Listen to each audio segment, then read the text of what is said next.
সুপ্রভাত বন্ধুরা, সোমার সাথে তোমাদের সকলকে অনেক অনেক ওয়েলকাম। সকালটা শুরু করলাম রুটি সবজি আর এক কাপ লাল চায়ের সাথে। তারপরেই তোমাদের সামনে চলে এসেছি আমার অগ্নি জবা গাছে নতুন ফুল এসেছে, সঙ্গে অনেকগুলো কুড়িও এসেছে। জানো তো, মা গাছ থেকে ফুলটা ছেড়ে নেয় আমাকে দেখাবে বলে। যাই হোক, রঙন ফুলগুলো দেখো কি সুন্দর লাগছিল। নতুন ফুল আজকে মা পুজো দিচ্ছে। এখন এই ফুলটা হ্যাঁ, কোন ঠাকুরে দেওয়া হলো? মানে মানে তোর গুরুদেব রে না আমার গুরুদেব রে? আমার তোমার গুরুদেব আমার গুরুদেব একই। তোর রাম ঠাকুর না আমার? এই যে দুইজন বসে আছে, এখন কাকে দিবে টর্চ করো। কিন্তু এটা আমার রামকৃষ্ণেরই কালার। হ্যাঁ, তুমি যখন পুজো দিচ্ছ তুমি রামকৃষ্ণ ঠাকুরকে দাও, আমি পুজো দিলে আমার গুরুদেব। তোর গুরুদেব রে দিস। হ্যাঁ হ্যাঁ হ্যাঁ, মা পুজো দিলে মার ঠাকুরকে দিবে, তাই না? আমার কিন্তু এরকম কোনো রকম না, আমার যখন যাকে যেটা দিতে ইচ্ছা করে যেই ফুলটা যার চরণে আমি দিয়ে দিই। মিশনারি কালার না? হ্যাঁ, রামকৃষ্ণ মিশনের কালারের কথা না, গাছের প্রথম ফুল তো। ঠিক আছে, তুমি পুজো দিচ্ছ, তুমি দাও। এখন আশীর্বাদ করবো আরো বেশি করে ফুলবো। হ্যাঁ, তো যাও, রামকৃষ্ণ ঠাকুরের চরণেই গ্রহণ করো ফুলটা। আমি লাগিয়েছি কষ্ট করে, যে কোনো ঠাকুর একই, সব এক, তাই না? কি গো? হ্যাঁ, সব এক, তাও আমরা সব এক। আমরা তো সংসারী মানুষ, আমরা আবার ভিন্ন ভিন্ন রূপে ভিন্ন ভিন্ন পূজা করি তো। হ্যাঁ, এটা তো ঠিকই, নাহলে এতগুলো চিত্রপট থাকতো না, যেহেতু গুরুদেব আলাদা আলাদা, তাই আর কি। তো যাই হোক, মা আজকে পুজো দিচ্ছে, আমি আর কথা বাড়ালাম না।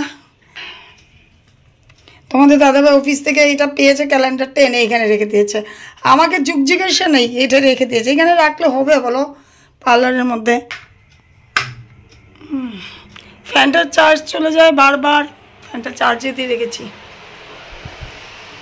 তো আজকে রান্না হচ্ছিল পাঁপড়ের, কি বলবো, এটা পাঁপড় রোল।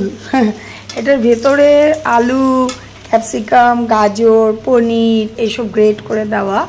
এদিকে ঝিঙ্গের বড়া, চাকচাক করে আলু ভাজা আর অড়হর ডাল হয়েছিল। আর যেটা পাঁপড়ের রেসিপি, এটা তোমাদের সাথে শেয়ার করিনি, কোনো দিন করবো। খুবই দুর্দান্ত হয় এই রেসিপিটা, দেখছো কীরকম। এটা কিন্তু সম্পূর্ণ ভেজ একটা রেসিপি, ভিতরে পনির অনেক কিছু গ্রেট করা থাকে। আর ওই যে ভিতরে যেটা মানে পুরটা থাকে, সেটা দিয়েই কিন্তু খাওয়া হয়ে যায়। গ্রেভিটা তো পাঁপড়েই অনেকটা টেনে নেয়। হয়ে যাওয়ার পর তোমাদেরকে দেখাবো। এই দেখো, ভেতরটা পুরটা দেখা যাচ্ছে না, পুরোটাই খুবই ইয়াম্মি হয়। তোমাদের সাথে একদিন শেয়ার করব আমি এই রেসিপিটা, দারুণ লাগে। আমি জাস্ট স্নান করে আসলাম। আজকে না সত্যি আমি একদমই ঘরের কোনো কাজ করিনি। মা আজকে রান্নাও করছে, পুজোও দিল, দেখলেই তোমরা। কারণ কি, আমি যখন বাইরে গেছি, মানে সকালবেলা চাটা খেয়ে আমি বাইরে গেছি, গিয়ে দেখছি আমার কদিন ধরে ঝিরিঝিরি বৃষ্টি হচ্ছে। তো বৃষ্টিতে বাড়ি ঘর তো স্যাঁতস্যাঁতে হয়েছে। গাছের মধ্যে কিছু কিছু গাছের মাটির নিচে পিঁপড়ে বাসা করেছে। এবারে এইগুলো দেখে তো আমার মাথা নষ্ট হয়ে গেছে। তা আমি ওই প্রতিটা গাছের গোড়ায় আমার যেটা পিঁপড়ের মানে যেটা মেডিসিন আর কি, নিমখোল, সেটা দিচ্ছি। একটার পর একটা করতে করতে করতে করতে আমার অনেকটা দেরি হয়ে গেছে। ঘড়ি দেখছো তোমরা? কয়টা বাজে বলো তো? 3টার সময় আমি স্নান করে আসলাম। তো রান্না টান্না সবই হয়ে গেছে। আজকে রান্না বান্না মা করলো, পুজো মাই দিয়েছে, শুধু ভোগটা মা নামায়নি, এখন আমি ভোগটা নামাবো। তো দেখো, ভোগ দিয়ে চলে গেছিলো মা, আমি এখন নামিয়ে নিব। আজকে ঘরের কাজ বলতে এতটুকুই আমি করছি। আর সকালবেলা যা কাজ করে ওগুলো তো করেছি, মানে রান্না বা পুজোর মধ্যে আর কি। আমি বেশিরভাগ পুজোটা দেই। যাই হোক, এই যে আমার গপু বসে আছে। কয়দিন ধরে ঝিরিঝিরি বৃষ্টি দিচ্ছে, আজ এমন রোদ দিয়েছে, রোদে কাপড় একদম পুড়ে গেল একদম। স্নান করে আমার মনেই হচ্ছে না আমি স্নান করেছি। আর স্নান করেই ঘাম বেরিয়ে গেছে। এই যে রোদ বৃষ্টি দিচ্ছে, কোনো ঠান্ডা নেই। এখানে কতগুলো কাপড় ছিল, আবার আসলো। আমি এই করতে থাকি। আমাদের ঘরে এত কাপড় পারে, আমাদের ঘরে এতগুলো কাপড় প্রতিটা দিন ধুতে হয়, জানো। কাজ করিনি ঠিকই, কিন্তু গাছের যে কাজগুলো, এগুলো করাও কিন্তু কম না। মাটিগুলোকে খুঁড়ে রোদে পুড়ে কাজ করতে হয়। তো আজকে যেহেতু পুজোটা মা দিয়েছে, আমি এই কাজগুলো করতে পেরে মনটা ভালো লাগছে। আর সত্যিই জানো, তোমাদেরকে একটা কথা বলি, আমি এতটা গাছ বসিয়েছি, এখন আমার বাড়িতে জায়গা নেই, জঙ্গল জঙ্গল হয়ে গেছে। এখন আমি চাইলেও আর একটা নতুন গাছ কিনতে পারবো না, মানে সবগুলো গাছ এত বড় হয়ে গেছে, এখন বাড়িটা জঙ্গল জঙ্গল লাগে। আমার ভালোই লাগছে, কিন্তু তোমাদের দাদা ভাইয়ের কথা শোনাতে পারে কি অবস্থা করেছো, বাড়িটা হাঁটার জায়গা নেই। কিন্তু কি যে ভালো লাগে, ঠান্ডার দিন পড়বে যখন ভালো লাগবে। এখন গরমের দিন একটু বৃষ্টিতে ভিজে ভিজে গাছগুলো একটু আগাছা টাইপ হয়ে গেছে, তো তাই। একবার দেখে নাও রেসিপিটা কেমন হয়েছিল, দেখেছো ঝোলটা টেনে নিয়েছে, কিন্তু এখন পাঁপড়টা সফট সফট হয়ে গেছে। এখন সবাই মিলে খেয়ে নিচ্ছিলাম দুপুরের খাবার। হঠাৎ করে বৃষ্টি নেমে গেছে, কিন্তু এমন বৃষ্টি যে বৃষ্টি মানে 2 মিনিটও থাকে না, দেখতেই পাচ্ছ তোমরা এমন বৃষ্টি। এই বৃষ্টি থাকে 2 মিনিটের বৃষ্টি। আর রঙন ফুলগুলো দেখো কি সুন্দর হয়েছে।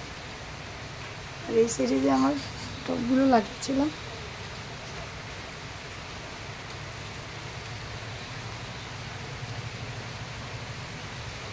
এখন আর বৃষ্টিতে কিছু দেখালাম না।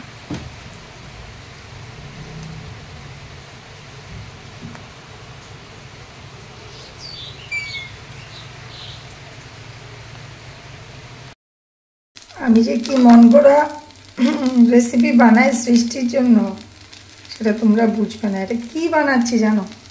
আর তেলটা দেখতেই পাচ্ছ, সামান্য এই চামচটা দিয়ে হাফ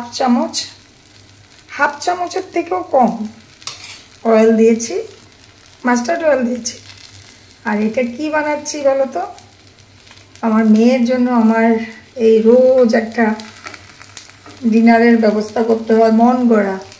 আর এদিকে আমি ভাত বসিয়ে দিয়েছি, দেখো পেঁপে আর মিষ্টি কুমড় সিদ্ধ দিয়েছি ভাতে, আমার ভীষণ প্রিয়। আর এটা কি তোমরা হয়তো গেস করতে পারছো না, আমি তোমাদেরকে বুঝিয়ে দিচ্ছি। এই যে দেখো, এখানে আছে সামান্য আটা, একেবারে এইটা দিয়ে 2 চামচের মতো আটা, পেঁয়াজ কুচো, লঙ্কা কুচো, তাতে ডিম দিয়ে দিয়েছিলাম, আর সুইট কর্নগুলো তোমরা দেখতে পাচ্ছ, সুইট কর্ন দিয়ে এটাকে গুলে জাস্ট এরকম করে একটা বানিয়ে দিচ্ছি। জানি না খেতে কেমন হবে, আমি কি করব বলো, রোজ রোজ কোথার থেকে জিনিস বানাবো। এটা হচ্ছে, আর আমি এখানে এই ভিডিওটি শেষ করব। রোজ রাতে একটা না একটা কিছু আইডিয়া করতে হয়। একঘেয়ে যদি ডালিয়া দিই রাগ হয়ে যায়, সুইট কর্ন দিলে রাগ হয়ে যায়, রুটির সাথে আবার সবজি লাগবে, কীরকম সবজি লাগবে, মানে নানান ঝামেলা হয়ে গেছে। সত্যি মিডিল ক্লাস ফ্যামিলিতে এত মানামানি হয় না। আমি বলেছি 2 গ্লাস ভাত খেয়ে ফেল, সেদ্ধ ভাত, বলে কি একদম না লাগে তো আমি কিছু খাবো না। কি আর করবো বলো, ওয়েটটা অনেকটাই লস হয়েছে, তোমাদেরকেও নিজের মুখেই একদিন বলবে। যাই হোক, চলো আজকে ভিডিওটা এখানেই শেষ করছি। সবাই খুব খুব খুব ভালো থেকো, ভালো লাগলে লাইক শেয়ার সাবস্ক্রাইব করে দিও।